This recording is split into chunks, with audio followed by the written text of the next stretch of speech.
Olá, muito boa noite para você. Hoje é segunda-feira, dia 29 de outubro. O Link Espírito Santo está começando e você vai ver agora o que vai ser destaque no nosso programa de hoje.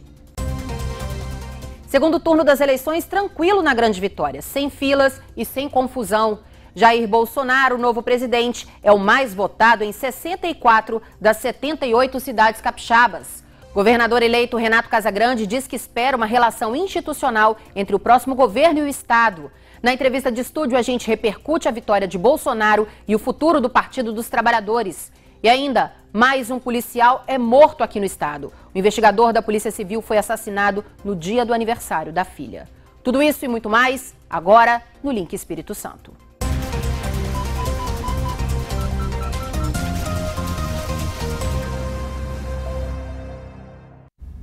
Mais uma vez, muito boa noite para você. Muito obrigada pela sua companhia nessa segunda-feira. Ao contrário dos problemas enfrentados aqui na Grande Vitória durante o primeiro turno das eleições, ontem a votação foi bastante tranquila, como mostra pra gente o Vitor Zucolotti. Os mais de 2.700.000 eleitores do Espírito Santo encontraram os colégios eleitorais vazios na hora de escolher o novo presidente neste segundo turno. A tranquilidade marcou o domingo de eleição do Capixaba. Aqui nessa escola municipal no bairro Nova Palestina, em Vitória, o movimento é constante porque é o maior colégio eleitoral da capital, com mais de 6.300 eleitores. Apesar disso, o tempo lá dentro para votar foi mais rápido do que no primeiro turno. Menos que 5 minutos. Menos que 5 minutos. Tinha muita gente na sua sessão? Agora não, foi bem rápido, só entrei, votei e pronto.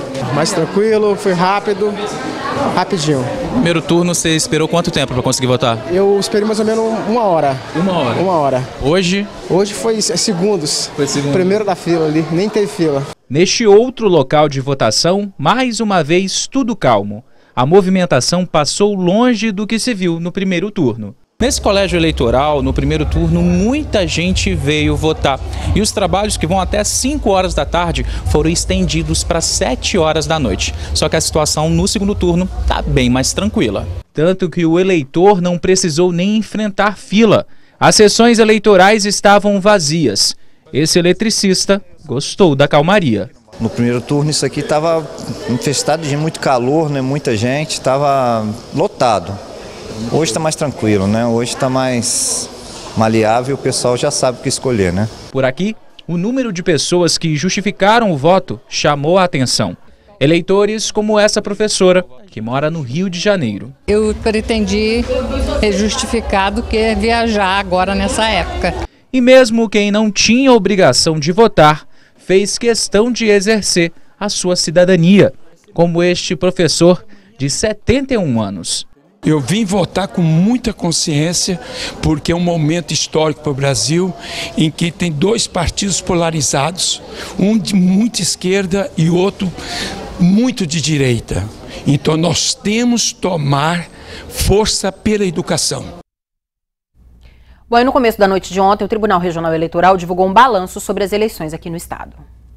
O domingo de votação se encerrou às 5 da tarde. Em menos de meia hora, Dores do Rio Preto, na região sul, foi a primeira cidade a totalizar o número de votos no estado.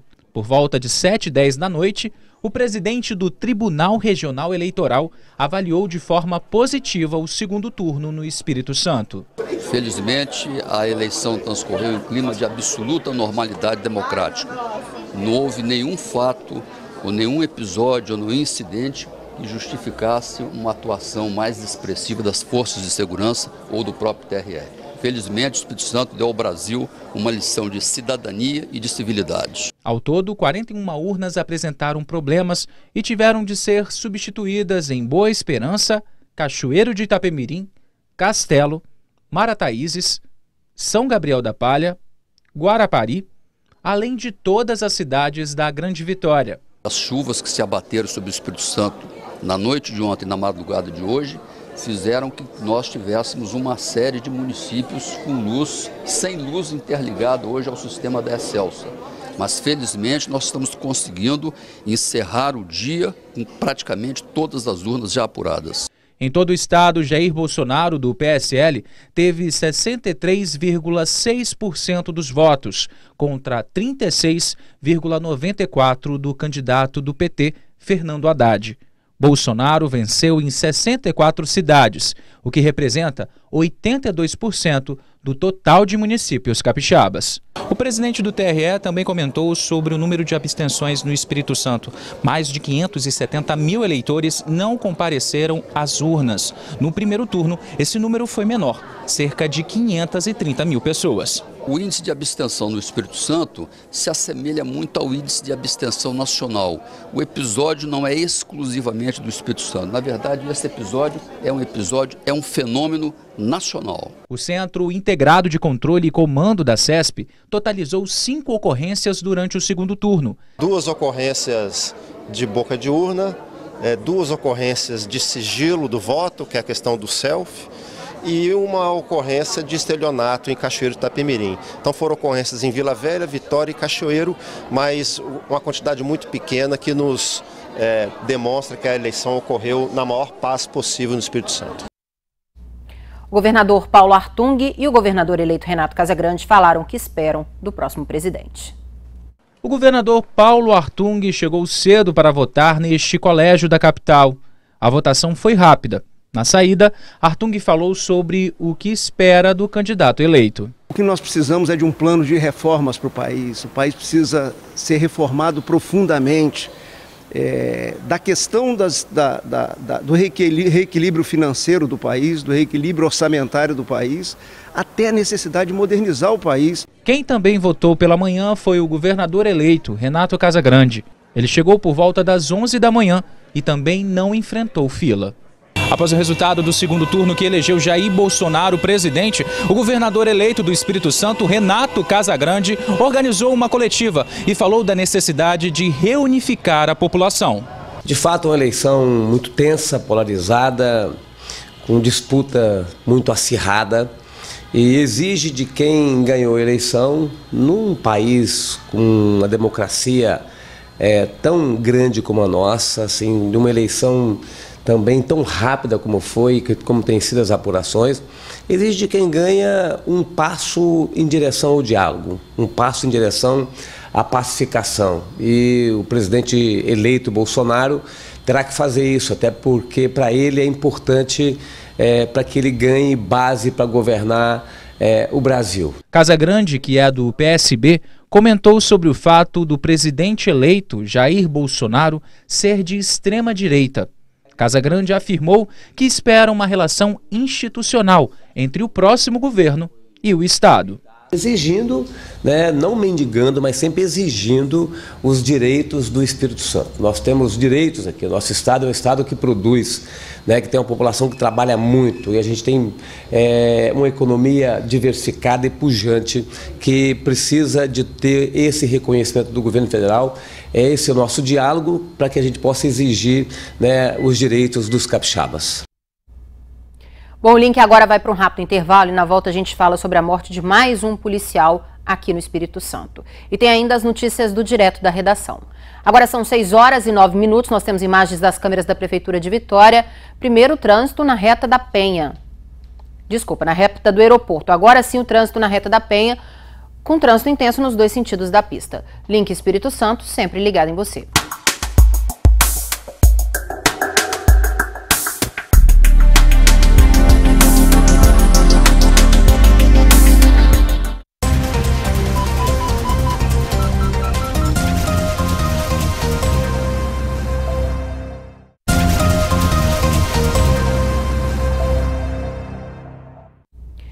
Mais um policial foi morto aqui no Espírito Santo, o 5º só esse ano. A suspeita é de que Alessandro Gomes Ferrari, de 46 anos, tenha sido vítima de um latrocínio. O policial foi assassinado no dia do aniversário da filha. Ainda é possível ver as marcas da violência na esquina onde o crime aconteceu, em Morada de Santa Fé, Cariacica. O investigador da polícia, Alessandro Gomes Ferrari, ia comemorar o aniversário da filha e foi de carro com a esposa ao bairro para buscar uma amiga da menina. Segundo a Polícia Civil, o investigador foi abordado por pelo menos 3 bandidos enquanto ainda estava no veículo. No momento que era rendido, ele saiu do carro e acabou tropeçando e caiu. Foi nesse momento que um dos criminosos atirou no peito de Alessandro. Com essa movimentação, um outro bandido percebeu que o policial estava com uma arma na cintura, tirou esse revólver e atirou na cabeça dele.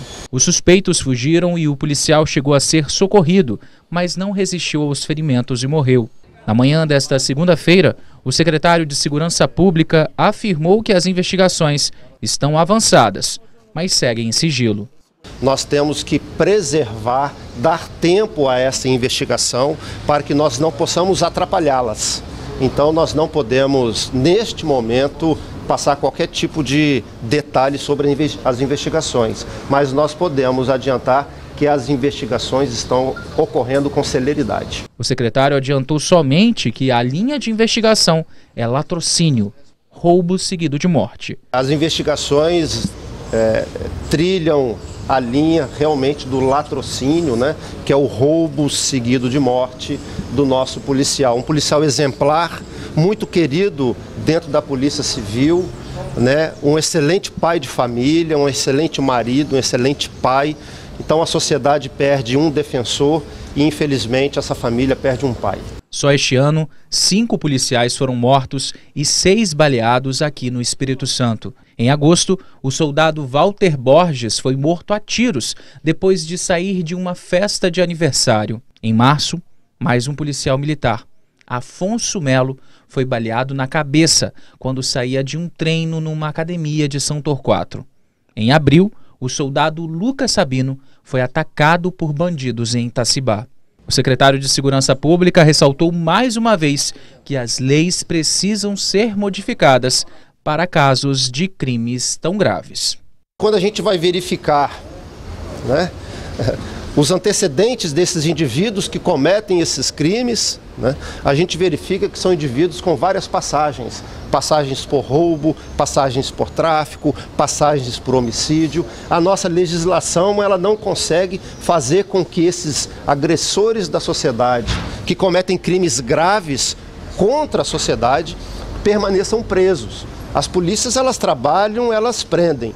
Por isso que, repetidamente, eu sei que vocês devem estar cansados de eu falar isso, mas repetidamente eu falo, a nossa legislação tem que ser atualizada para os crimes graves, aqueles crimes que atentam contra toda uma sociedade, porque não é a nossa sociedade que tem que ficar presa em casa, não. É aquele que comete crimes graves que devem pagar com prisão longa e sem direito a recursos, redução de pena, responder o processo em liberdade. Isso tem que acabar.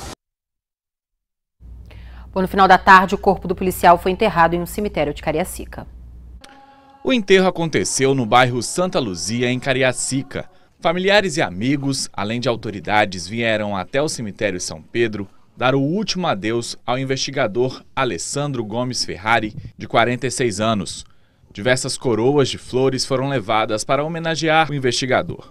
Muito emocionados, eles rezaram juntos. Santa Maria, Mãe de Deus, rogai por nós, pecadores, agora e na hora de nossa morte. Amém. E também cantaram antes do caixão ser colocado na sepultura.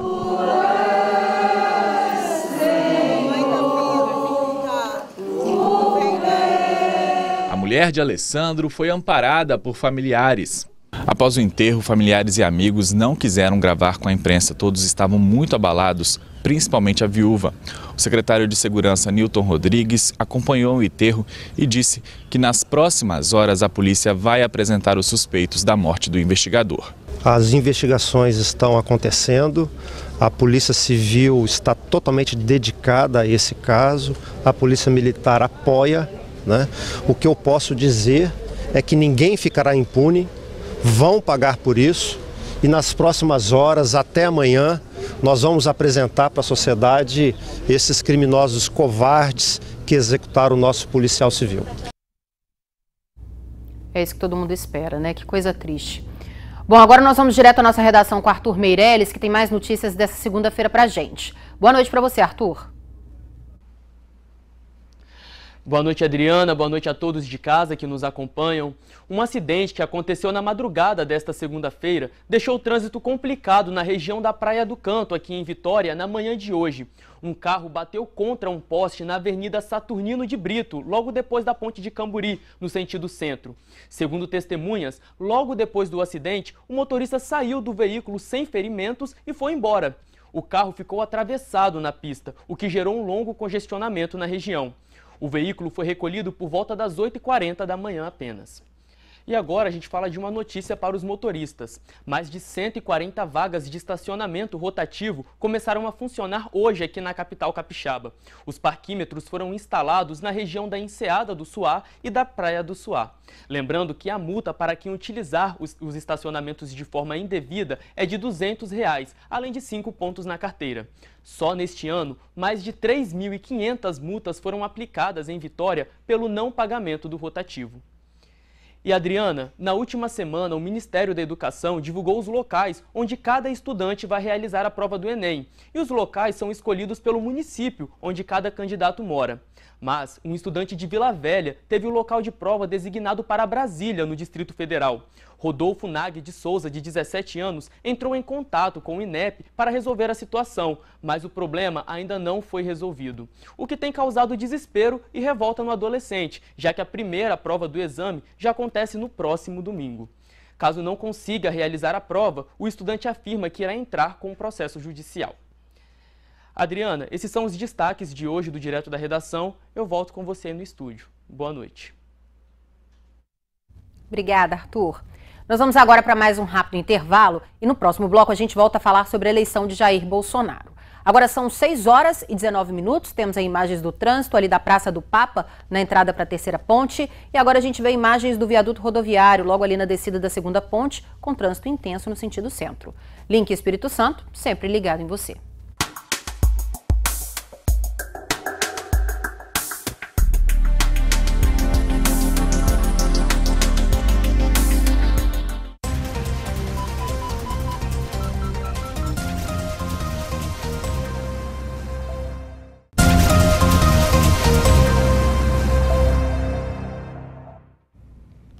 Nós voltamos a falar sobre a eleição de Jair Bolsonaro, o novo presidente, o que representa essa derrota para o Partido dos Trabalhadores, que por 16 anos comandou o país. O que nós podemos esperar dessa mudança? Eu converso agora com Darlan Campos, ele é especialista em marketing político.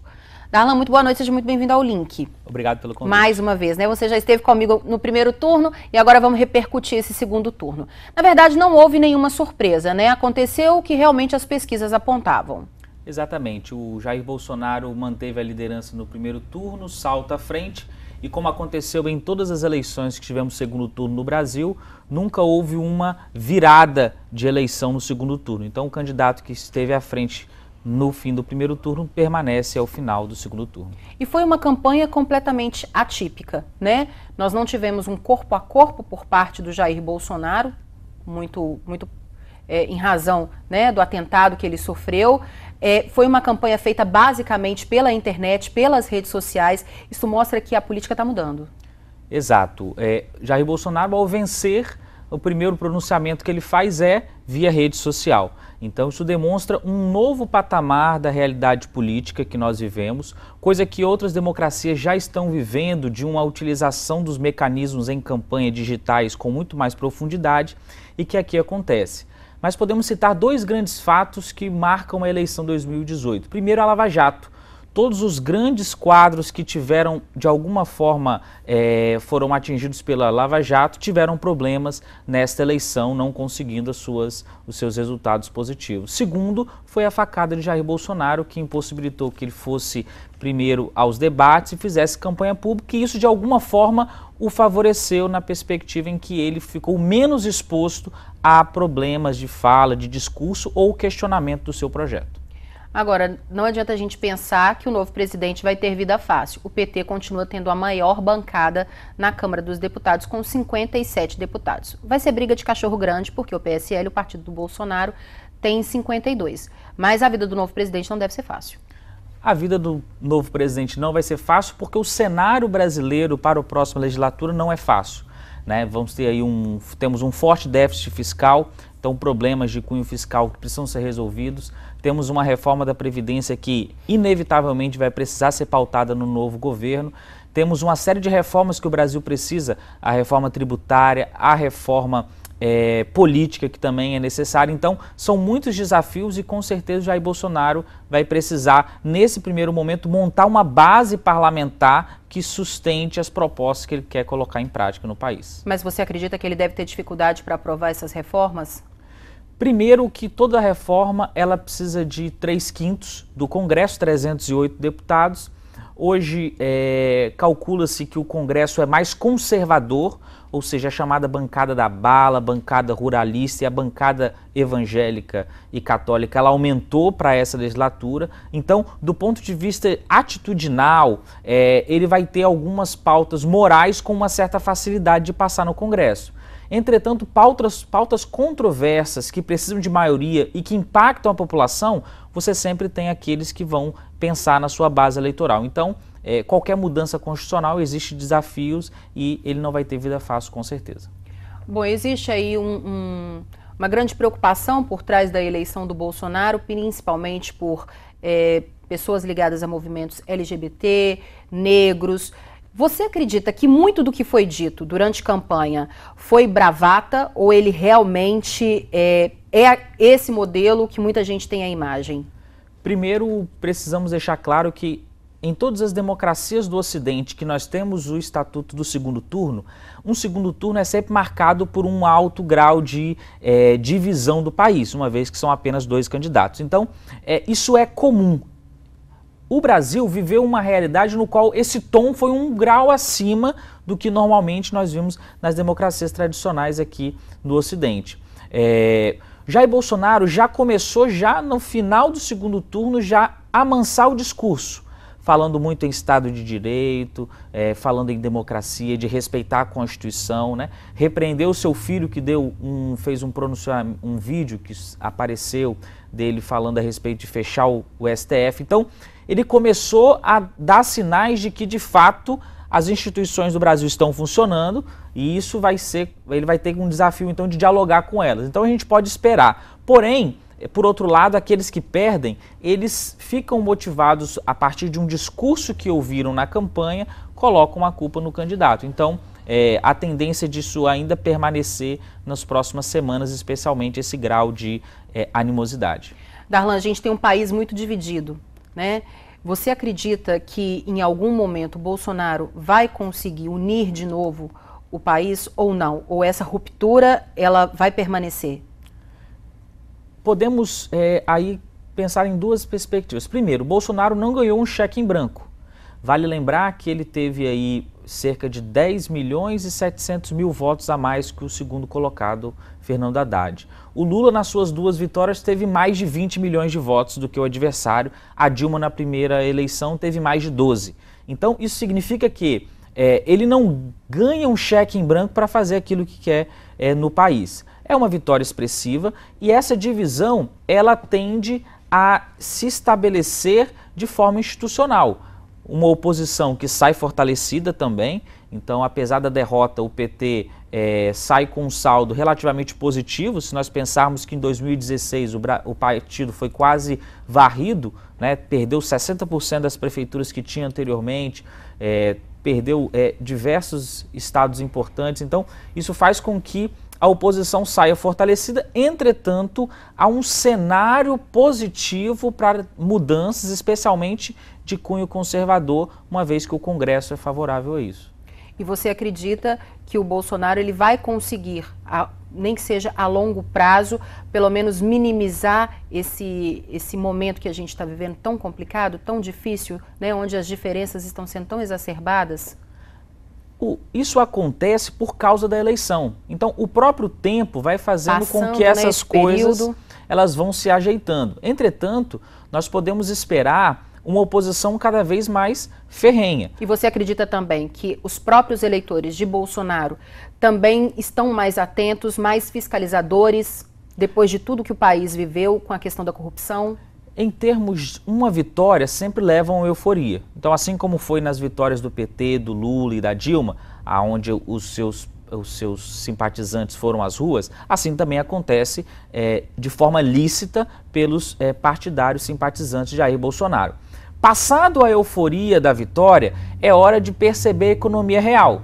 Então nós vamos perceber que, em geral, a gente analisa em política que os primeiros meses há um salvo-conduto para o governo. Ou seja, a gente sabe que o governo está começando, mas o cidadão comum, ele que está impactado pelo desemprego, pela alta carga tributária, ele vai exigir uma resposta a essas questões nacionais. Então, vai caber a habilidade política da equipe de Jair Bolsonaro de lidar com essas altas expectativas que uma eleição como essa gera na população.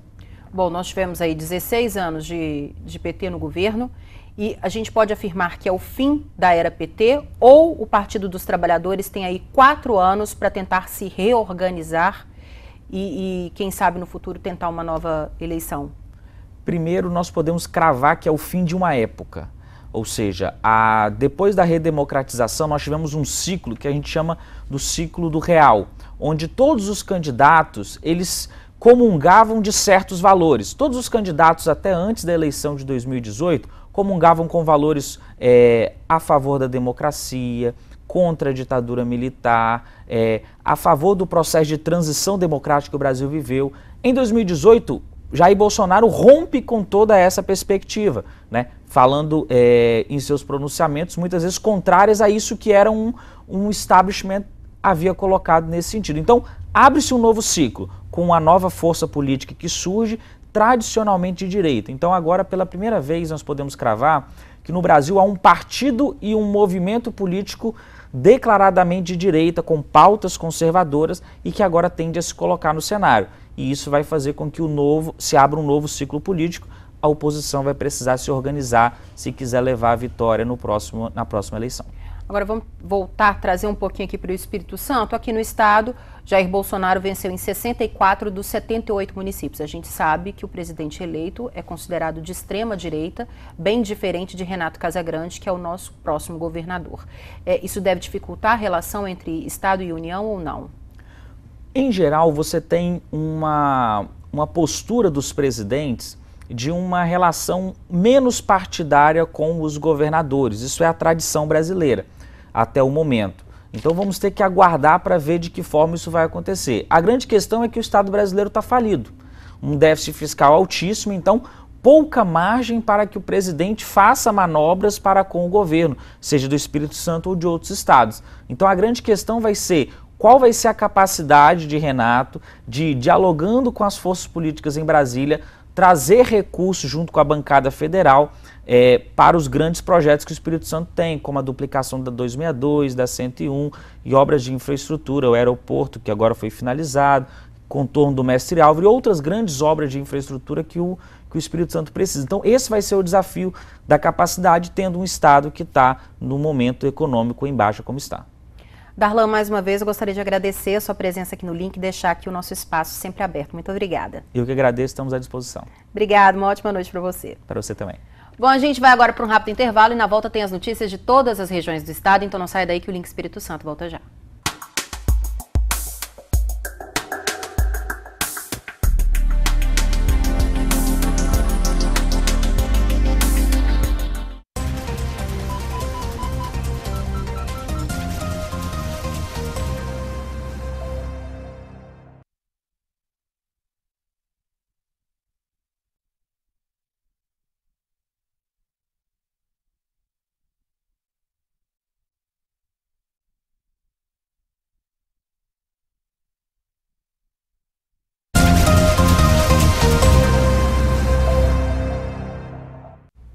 Link de volta, agora a gente faz o nosso giro pelo estado com outras notícias dessa segunda-feira.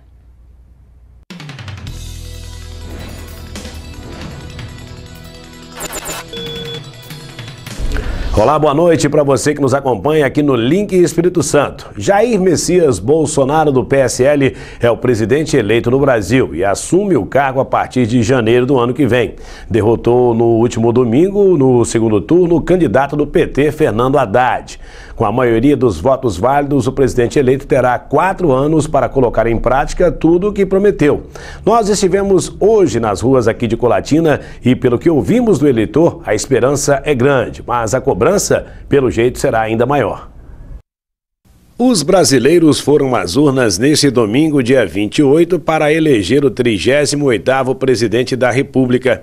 Jair Bolsonaro, do PSL, foi eleito o novo presidente, com 55,13% dos votos válidos. E seu adversário, Fernando Haddad, do PT, teve 44,87%.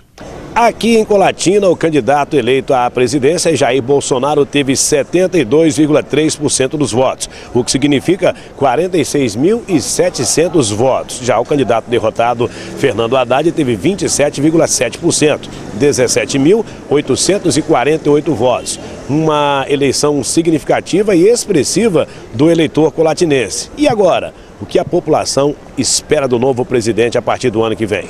Eu espero agora que o Brasil possa crescer, que tenha um rumo diferente, que todos nós agora podemos ver o Brasil andar para frente, como é o lema dele. Brasil acima de tudo e Deus acima de todos. Está esperançosa, então? Estou esperançosa. Agora vamos ver o que vai acontecer, né? Porque temos que dar novas oportunidades, né, para as pessoas mostrarem o serviço dela, então a gente espera sempre o bom das pessoas. Espero melhoras, né? O povo brasileiro está precisando disso, né? Está esperançoso? Com certeza. Temos que dar uma confiança para ele, porque realmente ele é uma pessoa nova, apesar de ele estar muito tempo já na política, ele na nova administração, então ele é novo no cargo que ele está. Mas ele sabe administrar porque ele pegou um cargo já há muito tempo na política, então ele sabe o que é uma política. E ele sabe o problema que o Brasil está levando, que é um problema muito sério. Ele não está pegando assim uma coisa muito assim, rastejando assim de imediato, não. Ele está pegando uma coisa que já está a pique há muitos anos. Eu, como comerciante, eu tô Bolsonaro desde o início, né? Que eu sou Bolsonaro doente. Eu tô confiante, eu tenho esperança que ele vai fazer o que ele prometeu pra gente. Então, a nossa classe comerciária espera coisas boas dele, né? Para ele que tire um pouco de imposto, a gente consiga empregar mais, né? Mas eu tô confiante, eu acho que ele vai fazer um país diferente pra gente. Nós desejamos boa sorte para o presidente eleito que assume o cargo em janeiro do ano que vem. Na manhã do último sábado, o centro de Colatina se coloriu de rosa. Foi o encerramento do movimento Outubro Rosa aqui no município, que mais uma vez foi marcado por uma caminhada promovida pela Associação Amigas para o Bem Viver. A concentração foi na Praça Sol Poente, no centro da cidade. Centenas de pessoas participaram da 7ª edição da Caminhada pela Vida, organizada pela Associação Amigas para o Bem Viver, que há 7 anos realiza um trabalho de conscientização no movimento Outubro Rosa, que desperta na população a importância da prevenção através de exames como a mamografia e combate ao câncer de mama. A caminhada saiu por volta das 8h30 da manhã e passou pelo centro de Colatina, recebendo o aplauso e a aprovação de todos que reconhecem a importância do movimento. Não só as mulheres, mas a figura masculina também marcou presença no evento. Cartazes e faixas foram exibidos ao longo do trajeto, que durou cerca de 1 hora, e foi animado também por uma bandinha que acompanhou os participantes.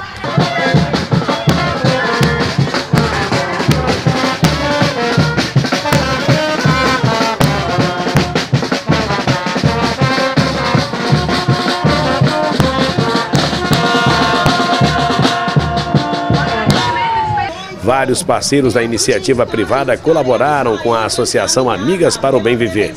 Uma festa que fechou com chave de ouro o movimento Outubro Rosa em Colatina.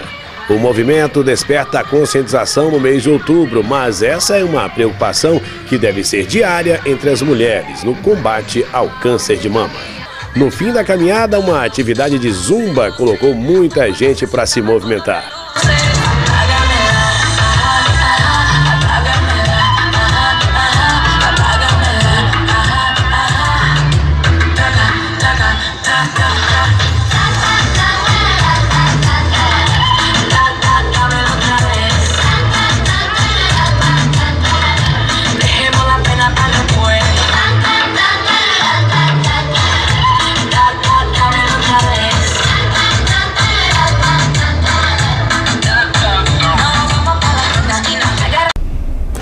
Encerramento do movimento Outubro Rosa, mas é bom sempre lembrar que a prevenção e o combate com relação a essa enfermidade deve ser diária, principalmente as mulheres, realizando os exames, principalmente a mamografia, que detecta rapidamente o câncer de mama no público feminino. Essas são as informações aqui de Colatina. Vamos agora para o município de Linhares.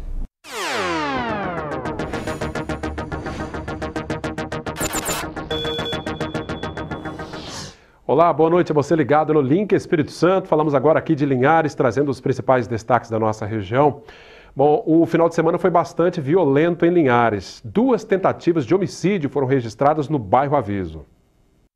A primeira das 2 tentativas de assassinato aconteceu na tarde do último sábado, quando um menor de 13 anos foi atingido por um tiro no peito e está internado no hospital. Já no começo da tarde deste domingo, outra tentativa de assassinato aconteceu no bairro Aviso. Jefferson Ferreira Campos, 34 anos, foi atingido por vários tiros disparados por um jovem de 22 anos que já foi identificado pela polícia. O crime aconteceu por volta de 1h da tarde na Avenida São Paulo. Jefferson foi ferido na coxa, no pescoço e no ombro. Ele foi socorrido e levado por moradores para o Hospital Geral de Linhares. A polícia foi até o endereço do suspeito do crime, mas ele não foi encontrado até agora.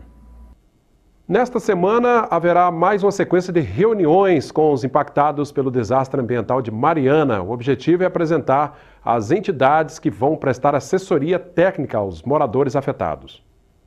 As reuniões são para o andamento do processo de escolha das instituições que vão prestar assessoria técnica para os atingidos pela tragédia do Rio Doce. A previsão é de que até o final de novembro, mês em que se completa 3 anos do rompimento da barragem de Fundão em Mariana, 7 dos 8 territórios capixabas tenham escolhido as entidades que farão assessoria técnica aos atingidos. As reuniões começam pelo território de Colatina e Marilândia, nesta quarta-feira, dia 31, às 5 da tarde, no Sindicato dos Servidores Públicos Municipais de Colatina. Já no dia seguinte, será a vez do território das terras indígenas Tupiniquim, Comboios e Caieiras Velhas, em Aracruz, às 3 da tarde, na aldeia Pau Brasil. Aqui em Linhares, será no dia 8 de novembro, no território de Povoação, a partir das 5h30 da tarde, no ginásio da escola local da comunidade. Já no dia 12 de novembro, será a vez do território de Regência, às 5h30 da tarde, no Centro Ecológico da Vila. Próxima sexta-feira, dia 2 de novembro, é o dia de finados. Aqui em Linhares, o movimento já começa a ficar intenso nos cemitérios da cidade. Foi só a semana começar e o movimento já está mais intenso nos cemitérios de Linhares. Na próxima sexta-feira é dia de finados e para deixar os túmulos dos entes queridos organizados para as homenagens, muita gente já se adiantou. Adiantar porque na véspera e no dia é muito tumultuado. A gente vem, limpa, faz as orações, compra uma flor, acende uma vela e assim é o nosso costume todos os anos. Os vendedores de flores também já começaram a chegar. Esta ambulante vende seus produtos neste local há 18 anos e sempre monta sua tenda aqui com bastante antecedência. Sempre eu venho 8 dias antes. Para se organizar melhor. Para me organizar melhor, o pessoal já vai limpando as catatumbas, já vai olhando os arranjos, já vai comparando o preço, né? O meu, da rua, e aí eu sempre, graças a Deus, é gratificante, sempre a gente vende. A expectativa é de que pelo menos 10 mil pessoas passem pelos 3 cemitérios aqui de Linhares na próxima sexta-feira, dia 2 de novembro. Bom, para organizar a venda de flores em frente aos cemitérios, a Prefeitura colocou à disposição da comunidade uma espécie de cadastro. O prazo para se cadastrar é até a próxima quarta-feira, a uma taxa de R$ 55. O objetivo, segundo a Prefeitura, é evitar tumultos em frente aos cemitérios. É organizar e dar conforto e segurança para quem quiser tanto comercializar seus produtos de forma legal, de forma regular, tanto quanto os nossos munícipes e visitantes que vêm até o cemitério São José, tanto quanto o Planalto e do centro. Bom, a regra então de cadastrar antes vale para os 3 cemitérios? Exatamente, nós estamos disponibilizando aí 68 vagas para o comércio ambulante que queiram vender os seus produtos, né, voltado para o dia de finados, ou seja, vela, flores, imagens, né, estamos abrindo uma exceção agora para quem queira vender produtos como água de coco e refrigerantes. Segundo o chefe de fiscalização da Prefeitura, o ambulante que for flagrado sem autorização pode ser multado. A Secretaria Municipal de Obras também montou uma força-tarefa para a limpeza e manutenção dos cemitérios. A Secretaria Municipal de Obras e Serviços Urbanos, ela pintou, né, em torno do cemitério São José, bem como os outros também do município de Linhares, né, tanto fez as modificações também das luminárias e fez as podas das árvores, né. Em frente ao cemitério São José, o trânsito de veículos vai sofrer restrições na próxima sexta-feira. Tudo para garantir a segurança de quem for prestar homenagens aos seus entes queridos. Tanto aqui na 2 de novembro, ou seja, o frontal, na frente do cemitério São José, tanto esse em frente à capela mortuária do bairro BNH, vai ser interditado para veículos. Nós solicitamos a compreensão das pessoas que no dia que antecede, ou seja, 1º de novembro, as pessoas não estacionem os seus veículos aqui em frente ao cemitério São José. Hoje nós vamos ficando por aqui, seguimos agora para São Mateus com outros destaques da nossa região.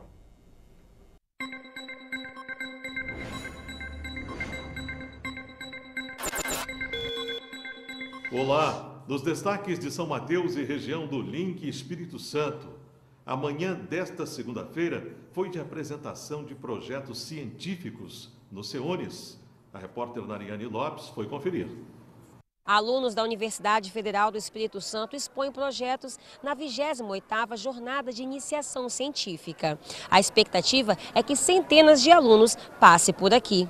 O tema nesta manhã é agronomia, biologia e saúde. As pesquisas foram desenvolvidas entre 2017 e 2018 por meio do PIC, Programa de Iniciação Científica da UFES. Essa jornada ela faz parte de um fechamento de um projeto onde os nossos alunos da iniciação científica, nossos alunos da graduação de diversas áreas do conhecimento, eles têm um projeto aprovado, ele é executado, ou seja, um trabalho de pesquisa em todas as áreas do conhecimento, aqui agora, né, da área da agronomia, da biologia e da saúde. Então esses alunos, com orientação dos professores, eles desenvolvem um trabalho de pesquisa durante um ano, parte de campo, parte de laboratório, fazem o relatório, fazem a apresentação, né, mais interna. Depois esses trabalhos são apresentados. Então é uma forma também do nosso estudante estar apresentando para a comunidade o trabalho que ele fez durante esse um ano de pesquisa para a comunidade e para os seus próprios colegas. Então, eu costumo dizer que faz o fechamento, ou seja, fez a pesquisa, fez o trabalho e agora está tendo a oportunidade de apresentar esse trabalho para os colegas e para a comunidade e também está sendo avaliado.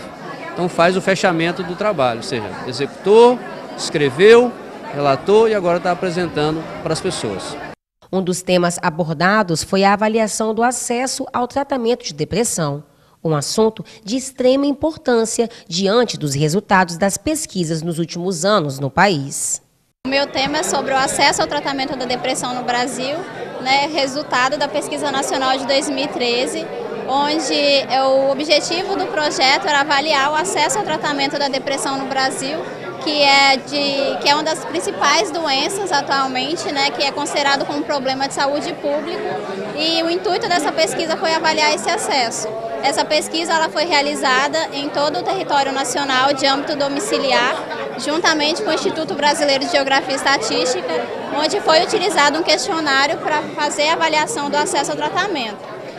Onde nessa avaliação era perguntado ao indivíduo se ele apresentava, né, a prescrição médica, se o indivíduo ele fazia utilização de medicamentos para tratar a depressão, se o indivíduo ele apresentava, além da utilização de medicamentos, ele fazia o tratamento com psicoterapia e se ele conseguiu, né, ir a todas as suas consultas num período de 12 meses. A gente avalia os pacientes, principalmente aqueles que estão internados no hospital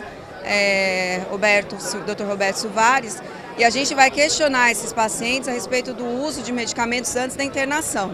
Então a gente vai conhecer o perfil de utilização, o que leva esses pacientes às vezes a aderir à terapia, ou seja, usar corretamente todos os dias ou não, para que posteriormente a gente faça um trabalho mais direcionado e orientá-los inclusive da necessidade de usar adequadamente, procurar corretamente os serviços de saúde para contribuir com a qualidade de vida desses indivíduos. Mais notícias de São Mateus e região você acompanha no jornal online SIN Notícias. Vamos.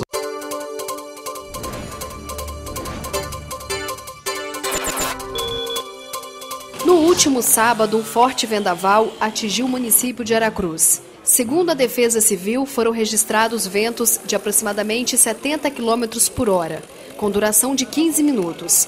Várias comunidades ficaram sem fornecimento de água, luz, telefone e internet. Os moradores estão sem energia elétrica e o pessoal da equipe da Excelsior estão aí de prontidão para poder executar o serviço.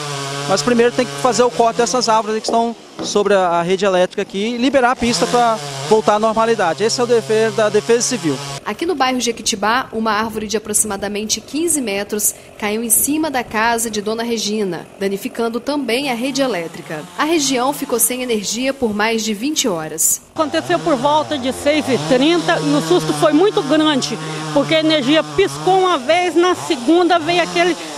Acredito que tenha sido um raio, aquele estrondo, um clarão e a árvore caindo em cima da minha residência, da residência de minha mãe. Foi um susto enorme, minha filha. Foi apavorante. O domingo pela manhã foi de muito trabalho. A equipe da Defesa Civil e profissionais da Secretaria de Meio Ambiente retiraram as árvores arrancadas pelo vento. Então, nós recebemos a notícia que haviam caído essas árvores, né, há poucos instantes, e logo que recebemos a informação, viemos para o local. Defesa Civil, na verdade, age na prevenção, né, no socorro, na assistência, na restauração, né?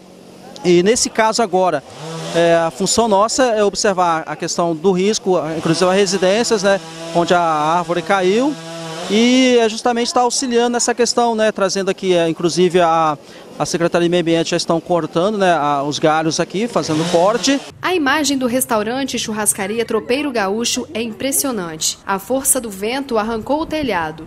Segundo o proprietário, há 6 meses ele reformou o restaurante, mas a força do vento foi maior. Cheguei aqui, o telhado estava voado para cima, né? Foi tempestade, há 25 anos que eu tô aqui no Espírito Santo, eu nunca vi desse jeito, não. Por uns 6 meses que eu reformei, tudinho, tudo material de boa qualidade, né? Não vi material, vento. Realmente o vento foi muito forte, né? Mas não tem jeito, não segura, né? Levou, né? Segundo a Defesa Civil, 12 casas foram destelhadas. Um muro caiu e dezenas de árvores foram arrancadas. 2 famílias estão desalojadas por causa do destelhamento de suas casas.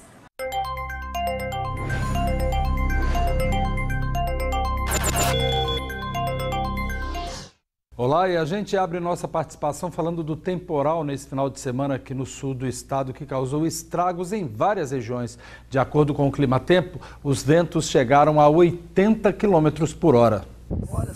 Por volta das 4h30 da tarde, o tempo começou a escurecer. Nuvens pesadas cobriram a cidade rapidamente. A chuva, acompanhada de raios, trovões e ventos fortes, não durou muito tempo. Segundo a Defesa Civil de Cachoeiro, nenhuma ocorrência grave foi registrada. Na região serrana, clientes de um restaurante às margens da ES 164 que liga Cachoeiro à Vargem Alta registravam a chegada do mau tempo e foram pegos de surpresa. Clientes e funcionários entraram em pânico. O músico Fábio Biola, que estava no local, filmou a força do vento e o desespero de quem estava no restaurante. Os ventos quebraram vidraças, destelhou o restaurante e arrancou o toldo. Ninguém ficou ferido. Os proprietários estão fora do Brasil de férias. Os prejuízos ainda estão sendo calculados. Na comunidade de Estrela do Norte, em Castelo, o telhado metálico do imóvel anexo à igreja foi arrancado com a força dos ventos. Virou um monte de ferros retorcidos e foi arrastado pelo pátio até colidir com a estrutura da igreja. Outros imóveis também foram danificados na comunidade.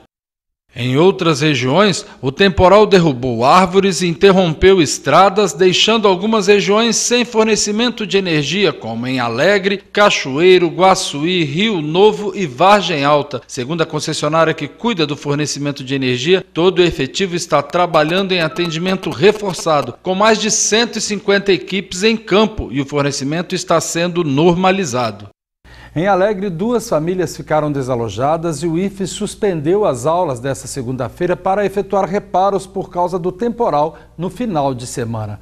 E agora nós vamos falar das eleições 2018. É que no domingo o tempo colaborou com os cidadãos que foram às urnas escolher o novo presidente do Brasil nesse segundo turno. O tempo ficou nublado durante todo o dia. A votação foi tranquila. O tempo colaborou com os cidadãos que não tiveram de enfrentar as grandes filas como no primeiro turno. Na maioria das sessões, era possível chegar e votar sem pressa. E diferente do primeiro turno, as ruas ficaram limpas. Nenhuma ocorrência policial foi registrada e nenhum problema com as urnas. Em Cachoeiro, a conquista de votos pelo presidente eleito foi de 75,27%. Haddad alcançou 24,73%. Foram apuradas 424 sessões que apontaram os votos de 75.462 cachoeirenses a favor do presidente eleito. Haddad teve 24.792 votos. 106.988 cidadãos compareceram às urnas e agora, com o novo presidente eleito, a expectativa dos cachoeirenses é grande. Como brasileiros, esperamos que a vida melhora para os comerciantes, melhora para o povo em geral. E colocamos aí o Brasil, um país tão rico, que esteja aí em primeiro lugar nas suas economias, no seu lazer, enfim, melhorar para o povo brasileiro, né? A expectativa está muito boa, né? Tá todo mundo esperando muito bem dele aí. A vitória foi esperada? Ah, foi, né? Nossa, foi muito comemorado também. A gente está assim, botando, né, as nossas expectativas todas em cima dele para ver se agora o Brasil anda para frente. Espero também que ele corresponde também às nossas expectativas, né? Creio eu que sim. A expectativa para o ano que vem é que a educação ela possa ter uma melhoria, né? Nós vemos aí que as crianças ela têm tido uma falta muito grande também, e os professores também. O que a gente precisa de uma geração renovada, né? Uma geração que tenha isso e a gente não ia ter. Então esperamos do presidente na educação, que ele possa revolucionar e fazer o melhor. Eu espero que muda, né? Que do jeito que tá difícil, né? Você vê que eu, por exemplo, nunca fiquei desempregado com 61 anos. Eu já tenho 5 meses desempregado. Então, quer dizer, se não mudar, a gente está perdido, né?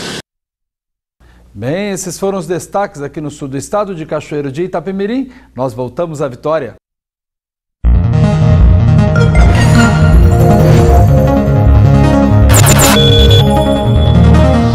Bom, e assim a gente encerra o nosso link de hoje. Uma ótima noite para você e a gente volta a se encontrar amanhã. Te espero. Record News, informação para você crescer.